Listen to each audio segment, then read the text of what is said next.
കണ്ണൂർ കല്യാട്ട് പട്ടാപ്പകൽ വീട്ടിൽ മോഷണം നടന്ന സംഭവത്തിൽ വഴിത്തിരിവ്.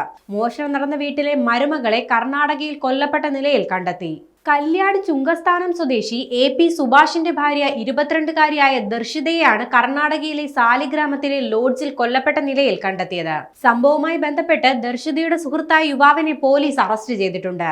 വെള്ളിയാഴ്ചയാണ് ദർശിതയുടെ ഭർത്താവിന്റെ വീട്ടിൽ നിന്നും 30 പവനും 4 ലക്ഷം രൂപയും മോഷണം പോയ വിവരം അറിയുന്നത്.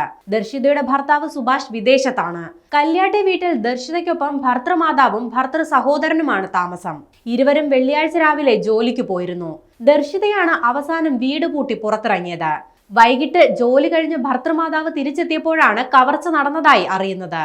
വെള്ളിയാഴ്ച രാവിലെയാണ് കല്യാട്ടെ വീട്ടിൽ നിന്നും മകൾ അരുന്ധതിയുമൊത്ത് ദർശിത സ്വന്തം നാടായ കർണാടകയിലെ ഹുൻസൂർ ബിലിക്കരയിലേക്ക് പോയത്. അന്ന് വൈകിട്ടോടെയാണ് മോഷണ വിവരം പുറത്തറിയുന്നത്.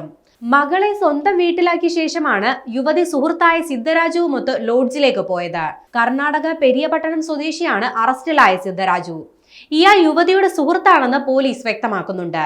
ലോഡ്ജിൽ വെച്ച് ദർശിതയും സിദ്ധരാജുവും തമ്മിൽ വാക്കേറ്റമുണ്ടായെന്നാണ് പോലീസ് പറയുന്നത്.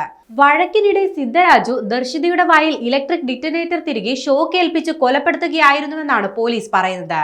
ഇയാളെ ചോദ്യം ചെയ്യുന്നതിലൂടെ കൂടുതൽ വിവരങ്ങൾ ലഭിക്കുമെന്നും അന്വേഷണ സംഘം പറഞ്ഞു.